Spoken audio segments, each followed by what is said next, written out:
Hey, greetings everyone, and welcome back to another episode of Plan B Success. Who we have today is Tom Ziglar, the son of the legendary Zig Ziglar, who's taken on the helm and is carrying that legacy forward. He's the CEO of Ziglar Inc., and he is running that organization. He's an executive coach and a speaker and author in his own right, and we'll find out all about him today right here on Plan B Success. Welcome, Tom. Thanks for having me again. I appreciate it. So let's start with your journey. You as a kid, 1967, that's when you were born, right? 65. 65, okay. And so how did you become what you're today? Did you have another career at a point in time? Did you do something different? Or were you always sure that you wanted to get into what your dad did before? Well, I think we call it Plan B for a reason, right? Yeah, so I went to college, and my goal was I wanted to be a professional golfer. I played college golf, and after I graduated, I traveled for a year, realized those guys are really good. During that time, I was working at the company in the warehouse and in our manufacturing and production area. And then I decided, you know what, golf's not for me. And I moved into sales at the company at about the same time. And I just really fell in love with selling. It was natural. And in our business, we're in the life-changing business. I didn't realize it at that time. That's what we were in. I was just doing it. And then one day I was on the road and we were having an event, and somebody came to me and said, hey, this material changed my life. And they told me their story. And then it made me realize that, like Dad always said, he said, we're not in the book and tape business, we're in the life-changing business. And that was the connection for me. So not only did I love selling, but the greatest joy of all is when you help someone else be, do, or have more than they thought possible. So out of that, I moved into sales management and then into leadership. And then about 25 years ago, became the president of the company. So just an amazing journey, amazing time. And what we teach today, the world needs now more than ever. People need hope and encouragement now more than ever. Principles and values are more important now more than ever. But the world changes. Technology is completely different. The way businesses operate is completely different, but people are the same. And so what we do is kind of help people bridge that gap between the change in the world and the things that never change. Right. And when did you give your first talk? Oh, wow. So my first real speech was only about 10 years ago. I never wanted to be a speaker. I was kind of the behind-the-scenes operational guy. I mean, I had the greatest speaker in the world on our Zig Ziglar, and then we had other speakers as well, people who felt born into, or they felt called to it. I've been working on it for years. And people said, Tom, you should go and speak. And I said, no, that's for those other guys. And then I did it, and I kind of liked it. And then I did it again, and I liked it even more. But the problem is I was so anxious about it. I was so uptight about it that I would wonder if it's even worth it. And I really had to sit down and go, why am I so nervous about this? And then I realized that I had an expectation. My expectation was I thought people wanted me to speak like my father. Mm-hmm.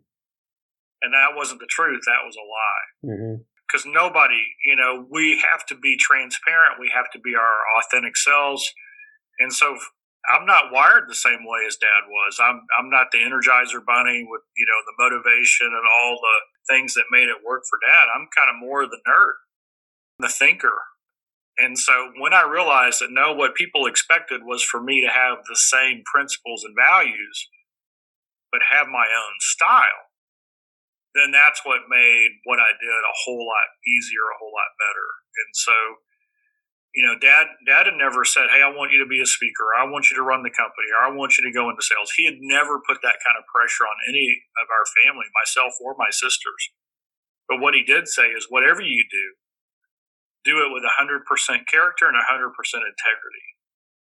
And so that was kind of my journey. And so now, if I could boil down the things that I love doing the most, it's speaking, training, writing, and coaching. Does that sound like anybody you know? Absolutely, absolutely. I want to focus a little bit on what you just said, right? So, and I think this is true for a lot of people who have parents, or a parent who's been very successful at what they did. So there's kind of there's something to look up to, and maybe not for the person themselves, but for the general public, they immediately start calibrating you on the success of your parent. And for a lot of people that I know of who've been in those situations, it's been an inner struggle for themselves before they come out of it.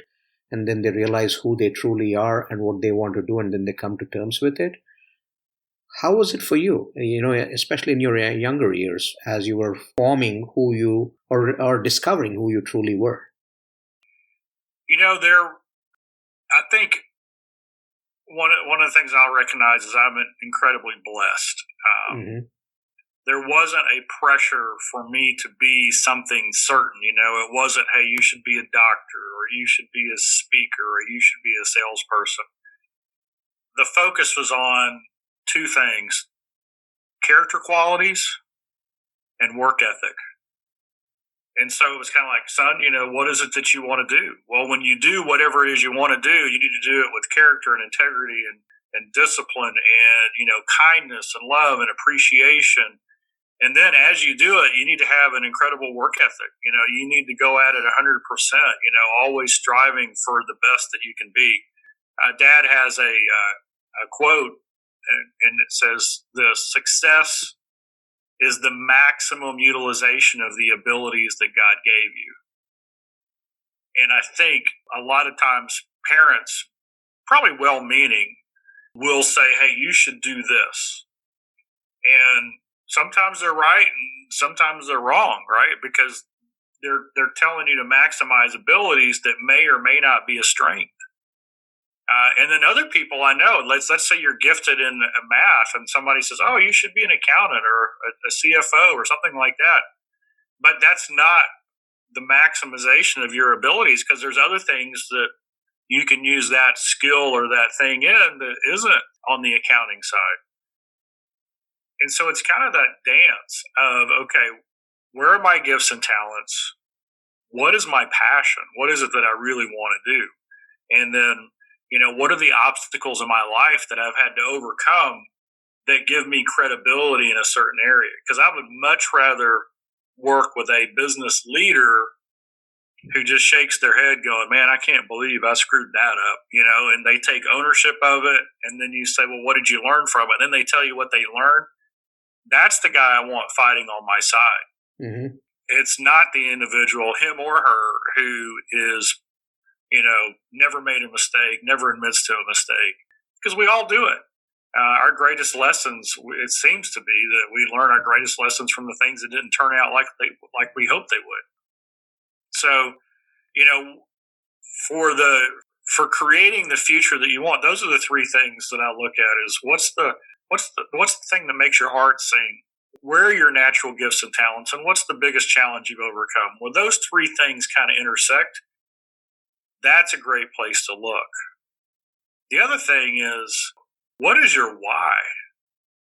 Mm-hmm. What's the big reason of why you're going to do it? And I'll give you an example. I was working with a guy, an executive, and he was with a company that company's been around for 400 years. So it's a company out of the UK. He was in top level leadership, thousands of employees. And he said to me, you know what? I'm not sure if what I'm doing is the right thing. I think I'm going to quit and I'm going to become a coach. And I said, well, great. Who do you want to coach? And he said, I want to coach up and coming young leaders. Well, why do you want to coach those? And he said, well, that was me. And I had a mentor that gave me some guidance that helped me not to make a career-ending decision. And I see so many 25 to 35 young leaders with all the potential in the world who are on the edge of making career-limiting decisions. And I want to help them out of that. And so then I asked the next question. So this company that you have, do you have any young and upcoming leaders in the company? And he said, oh, yeah, we've got tons of them. And I said, well, do they lose those leaders? Do they want to promote those leaders? And do any of them make mistakes? And he said, yeah, we lose them all the time. We would much rather promote from within. And they do make mistakes that we have to let them go. Mm-hmm. And so I said, well, you've got the ear of the executive team because you are on it. What if you went to them and said you wanted to do a pilot program to help up and coming leaders? And it's like he got this big smile on his face. And here was the difference for everybody listening. What you do is a really good question, but it's not as good as why you do it. Mm-hmm. You see, his why was to make a difference in those type of people. It didn't really matter where that happened at that point, right? If he could solve that problem, if he could work with those people, the difference is that his organization could bring him to him more than he could ever handle. If he went out on his own, it's hard. You know, it takes some time and energy to build that business. Now, he might still move out and do it on his own. That's fine too. But you get clarity when you know your why. Right. Right. And when you know your why, I tell this, here's the statement. When you know your why, it changes your how. And when your how is changed, it opens the doors of what. So if I ever see a college student who's doing a fantastic job waiting tables, I can almost guarantee you they have a why. Mm-hmm. And those same people are the ones that get recruited away out of the restaurant by entrepreneurs like us, mm-hmm. who want those kind of people on our team. So their why changes their how, which opens the door to what. Absolutely. You know, one of the things that you've talked about is balanced success. I've seen it time and again where you talk about it, holistic success or balanced success in all areas of your life. Can you talk a little bit about that? Sure. One of the things that we have taught for years is that if you were to set a goal, it's always going to fall into one of the seven, we call it the 7 areas of life. Mm-hmm. The mental, the spiritual, the physical, the family, the financial, the personal, and the career. So mental is our mindset, it's our belief, it's our peace of mind, spiritual is faith, it's our character qualities, physical is our health, it's what are we eating, how are we sleeping, how are we feeling. Family is obvious, it's those we love, those we take care of. Our financial, that's the resources that we have to do what we want, when we want, with who we want, right? How, do we have enough of it? Are we in debt or are we struggling? And then the personal, what gives me energy? What is it that, the word today is self-care, but, in the past it was always, are you doing the things that give you the energy that you need in your life? And then finally is career. Career, I call it the economic engine, because you could work for someone, you could own your own business, you could be an investor, it doesn't matter. And so whenever you set a goal, it's going to fall into one of those 7 areas. Mm-hmm. And so when we talk about balanced success, what we mean is that we all want to be an 8, 9, or a 10 in all 7 of those areas. And the way I prove it is real simple. Imagine you're a 9 or a 10 in all the areas except for one. Mm-hmm. Would you be happy and satisfied with your life? So let's just play the game. You're an 8 or a 9 in all the areas except for health. I mean, would you trade your money for health? I mean, I would, right? Or let's just say you've got, you go to bed every night hopeless, mm-hmm. right? You're in despair. You're in depression. Well, that you're not a 9 or a 10 in mental or spiritual at that point. Or what if you had no friends or no family? Mm-hmm.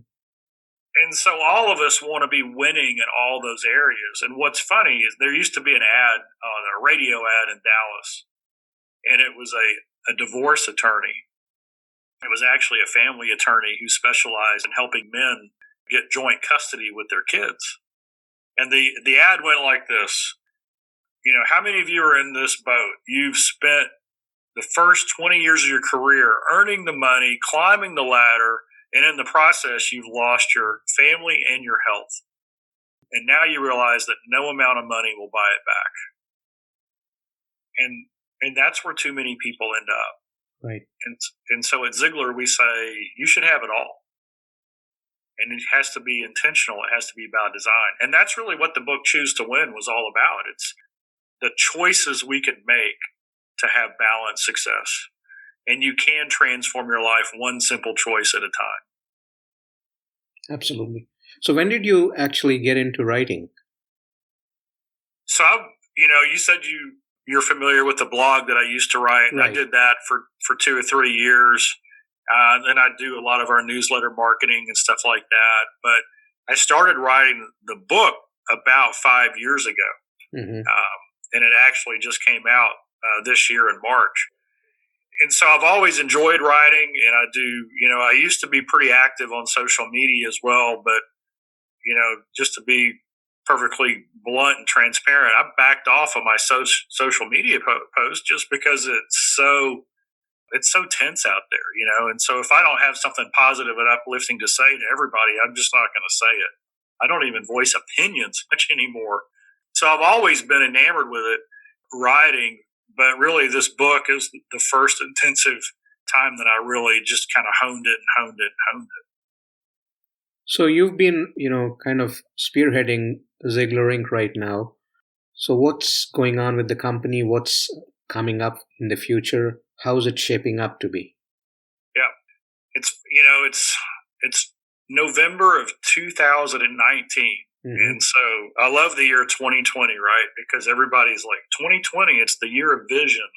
It's just, right. We're going to plan for the year. And so I've been taking some notes on what we want to accomplish in 2020.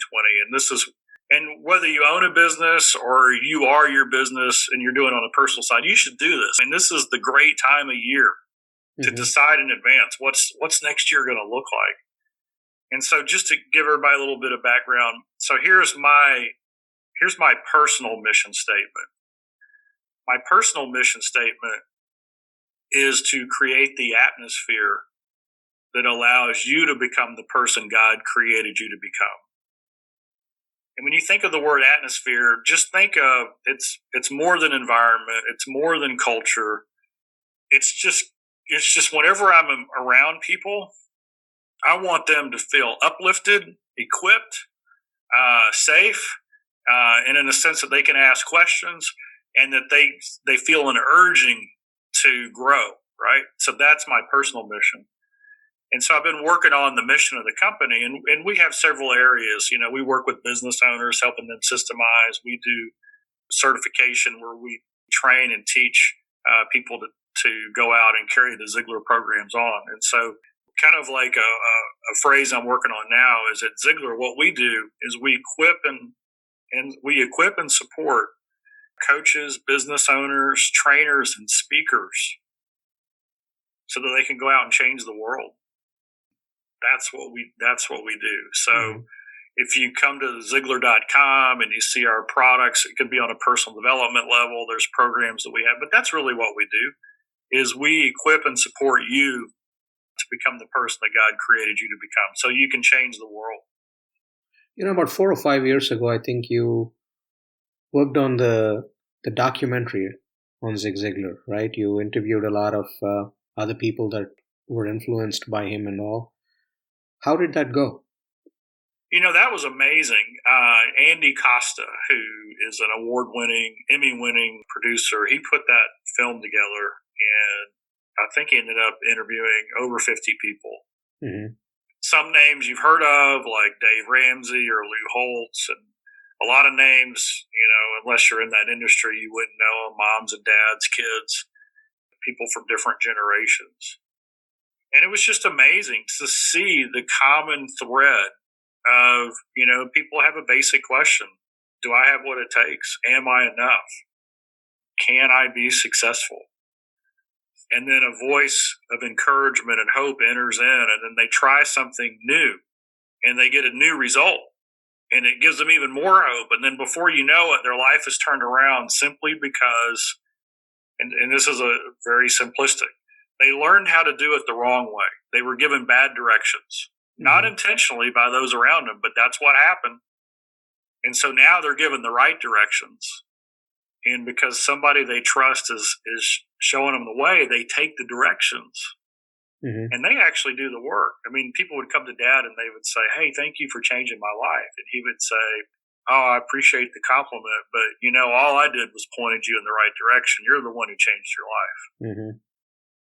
And I think that's the truth. As a parent, as a coach, as a leader, that's really what we do, is we give a vision for what could be and point people in the right direction, and they have to do the work. What's your take on today's industry, right? Especially the coaching industry, for instance. The barrier to entry is so low. It's a crowded market right now. What do you think will help somebody really stand up in the crowd and thrive? Well, that's, if I were to say, "Hey, could you ask me a question more pertinent for today?" I don't know if I could have picked one better than that. And the reason is we've got well over 100 certified Ziglar coaches. And I was really this last year kind of studying what's the difference between those who are successful and those who struggle. And in the industry, one of the things that you'll find is that the best people in the world want to be a coach. I mean, they've usually had a challenge they've overcome. They've usually had somebody else pour into them, and they want to do the same for somebody else. They have a passion to help other people be successful. So first off, I love being in an industry because you're just working with good people. But there's 5 things that I've identified that you've got to have in order to be successful in the industry, to be successful as a coach. Number 1, you got to be the right person. And the biggest hurdle is believing you are the right person. Until your belief is there. In other words, if you're going to coach somebody, you got to believe that you're qualified to coach them. Number 2 is you got to have the right program. You've got to share with somebody a program, material, content that's based on truth, that's going to help them grow, that's going to be not just cliches and words, but things that they can dig into, and it's going to help them grow. The third is you've got to have a process. And, I've done a lot of coaching, and sometimes we listen so hard so that we can answer that we're not really listening. But if you know a process and you know where somebody is in the process, then your ears open up. And you're not worried about what did they just say. You're more worried about where you are in the process. And when things start to drift, you can always go back to the process. The fourth, and this is something we've now integrated with our Choose to Win coaching, is you got to have support. If you've never done coaching, you've never enrolled somebody, you're not familiar with sales and marketing because that's not your background, then you need help in those areas. And so we actually, in our system, when somebody comes in, we will, if they bring a prospect up, we'll get on the phone with them and we'll do the call with them and help them enroll that person for them. We don't take any of the money because our best chance of success is helping you become successful. Right. And then if you want to grow, the fifth one is you got to have business systems. And they don't have to be complex, but you've got to have a marketing system. You've got to have a sales system. You've got to have an operational system. They can be simple, but if you've never done business before, those can be overwhelming. And so that's what we do. So here's, and this is another discussion, but artificial intelligence is coming, and it's here in a lot of cases. How is that going to change? Well, in sales, for example, I really believe that companies are going to give salespeople verified leads because the AI has figured it out. This guy is going to buy a car in the next 2 weeks. Call him. So you know what it's going to come down to? It's going to come down to the character, the integrity, and the relationship skills Right. of that person. And so to me, coaching is needed now more than ever for people who walk that talk, who are the right kind of person. They've got great relationship skills. They know how to ask questions. They know how to identify somebody's need, and they show them how to get from where they are to where they want to go. Going back to your earlier life, some of the things that we know about Zig Ziglar is the adversity he faced and the ups and downs in life he faced, and that helped him continually improve and get to where he got to be. When you look back at your childhood, do you have memories of some of the difficult times? Dad, the last 10 years of his life, he said, "I never worry." Mm-hmm. And he didn't. I believed him. Never saw him worry. Mm-hmm. Before that, I still don't think he worried. I never knew that they were struggling in some times or that times were tight. Although I hear stories about how they were, because he made a decision. And this is a hard one to do, but the truth in it is so real. He really believed with all of his heart that all he could do is you identify the problem. And Dad said, that's positive. It's not negative to identify the problem. It's positive to identify the problem. And then you focus on the solution. And so once a challenge or a situation arose, the problem became apparent. He would get 100% solution focused and then work on it 100%. At the end of the day, he would ask this question: did I do all I could to solve that problem? And if the answer was yes, he slept great. Mm-hmm. And we all come across that. Now, the challenge is there's some problems that no matter how hard we work, we're not going to solve it because it's in somebody else's hands. And that's where the second piece of that comes in, which is we've got to have the faith to leave that up to God, because we can't do it. If our future depends on somebody else's decision, we work to everything we can, what we can control, and then we turn the rest over because there's nothing we can do about it.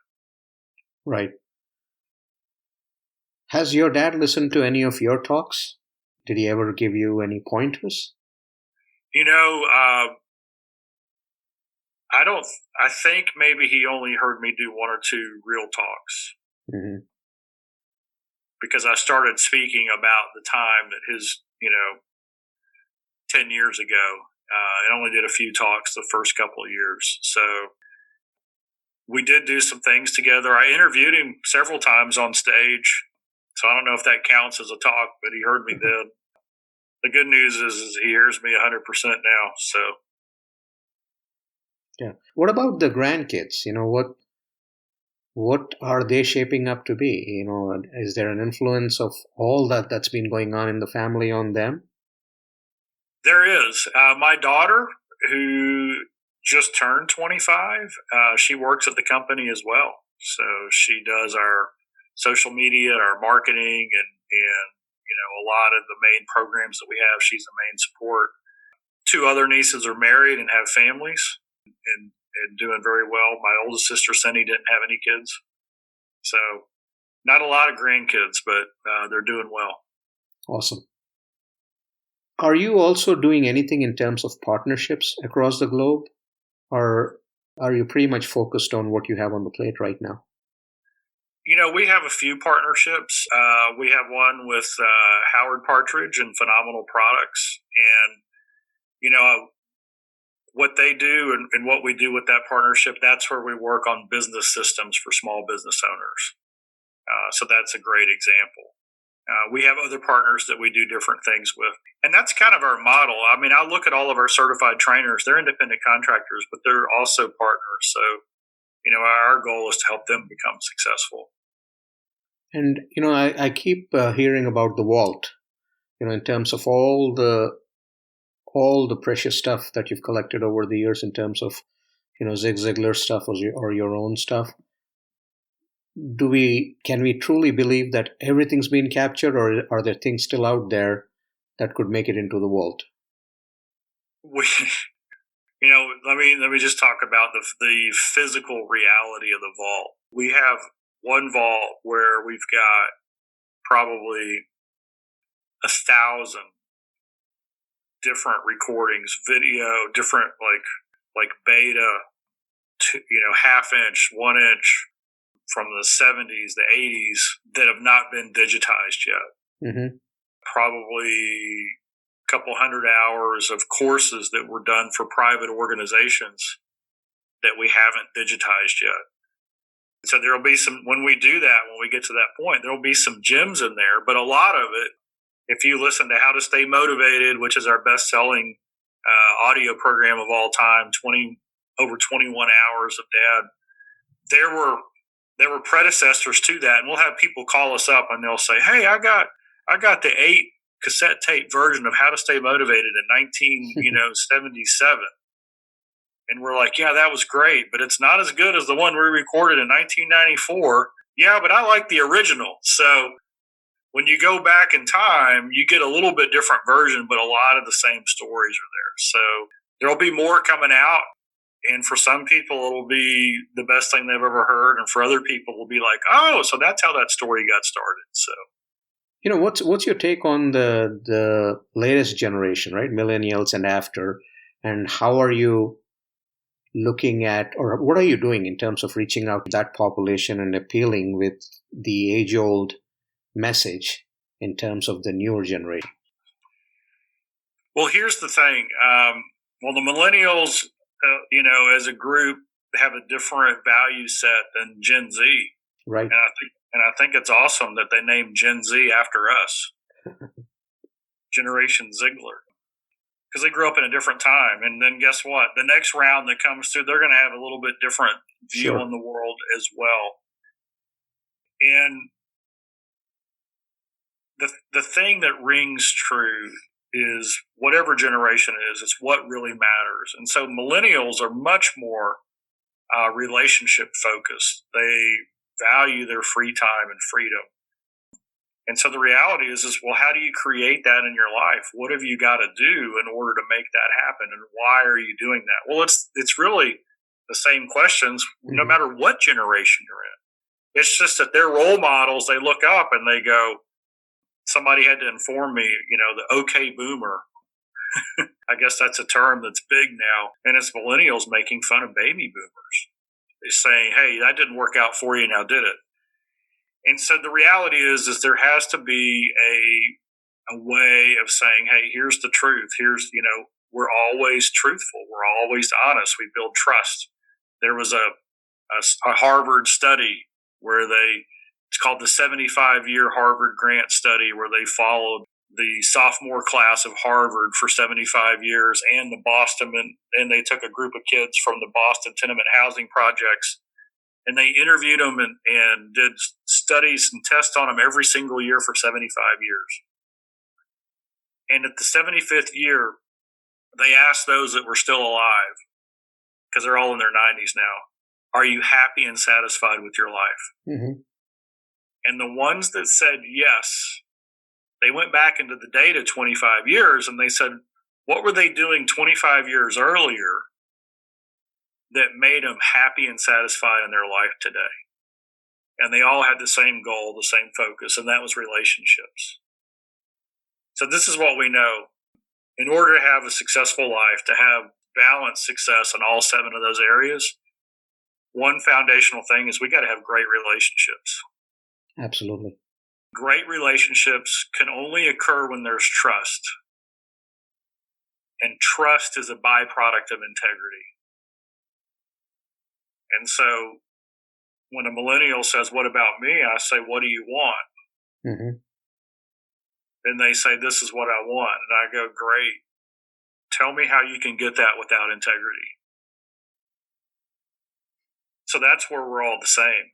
Right, absolutely. Right. And there's always like buzzwords, values and things that get thrown out in the culture and in the media. But integrity never changes. It's like truth cannot contradict itself. Integrity is whole. It always means my word is good. You can count on me. And unfortunately, the role models of today, we don't see that like we should. That's true. Well, this has been great, Tom. Thank you so much for joining us today and going through all of this with us. One takeaway for the listeners, anything top of mind that you want to share? Yeah. So in the book, Choose to Win, somebody asked me, they said, what is the fastest way to success? And I said, the fastest way to success is to replace a bad habit with a good habit. And so as you look at your life and in the 7 areas of life, this mental, the spiritual, the physical, the family, the financial, the personal, and career, if you're not having the success that you want in that area, just ask yourself, what's the bad habit that you might have that's keeping you from more success? And what's the good habit you could replace it with? Because you can transform your life one simple choice at a time. And all a good habit is a good choice repeated over and over again. That's pretty awesome. Thank you so much. It's been a pleasure having you on here, and I hope to keep in touch. All right. Thank you so much. Hey, I hope you liked that episode. Please make sure you subscribe to Plan B Success on your favorite podcasting platform, and do share the word, do spread the word with others so that they might benefit from this content as well. Thank you very much.